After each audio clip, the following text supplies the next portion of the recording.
Miss World 2025 is Thailand. I think as a pageant fan from the Philippines, we should be happy for Thailand's latest accomplishment sa pagkapanalo nila sa Miss World 2025.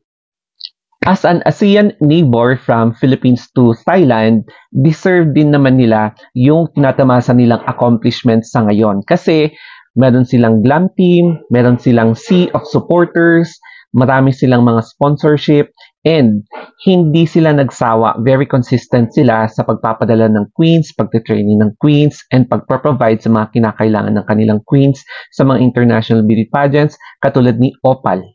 As you can see here, Thailand is now slowly proving itself as the emerging powerhouse in beauty pageants. Kaya meron na silang Miss Supranational, Miss Universe, Miss World, na kakapanalo lang ni Opal, and then Miss International crowns. Kaya deserve din nila ang recognition, and congratulations to Thailand for a job well done. Aminin natin, there is something glowing about Thailand dyan sa pageant night. Kaya kung papansinin nyo, parang wow, napaka-mesmerizing naman yung tignan sa stage. Ang isang factor na napansin ko, correct me if I'm wrong, ay yung styling niya. So, yung gown na sinuot niya, tapos meron pa siyang props effect para mas mukhang regal, extravagant, pero mas classy siyang tignan. And then, the hair. Bumagay talaga yung hair sa outfit niya, no? Parang naka-ready talaga sa crown.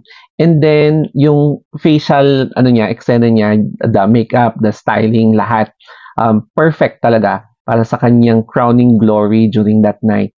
Tapos, ang napansin ko, malakas yung stage presence niya in a way na kalmado lang siya pero ramdam mo na sumisigaw yung confidence factor niya. Tapos, yung kanyang pagsagot, alam mo yung napaka-relax talaga na alam mong kontrolado niya ang sitwasyon. So, it's like she is already giving it. Bilang isang pageant fan from the Philippines, sobrang happy ako sa top 8 finish ni Krishna Gravides from Baguio City. Kasi hindi biro makapasok sa top 8 over 100 plus na contestants from all over the world yan ha. Kaya biruin mo parang top 8 honors si Krishna. So congratulations sa kanya kasi bagong accomplishment ito. If you're going to take a look at this picture, nakuha na natin yung mga alpha crowns with CJ as the latest inclusion na may a-appoint siya later on. So it is about time na we should be also happy na nagiging successful din ang mga kapitbahay natin dito sa ASEAN na inaasam nila yung mga major crown or alpha crowns. And hindi tayo yung nag-a-apply ng pagka-crab mentality na dapat tayo lang. So let us also be happy for other countries' success. Tsaka alisin na natin yung crab mentality culture na porke hindi yung candidate natin ang nanalo, sasabihin natin na luto ang laban. Or cooking show, mga ganyan.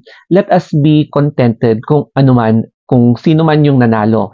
And sana maging happy pa rin tayo at huwag tayong maging bitter. Kasi wala tayong mapapala kung lagi tayong nagrereklamo.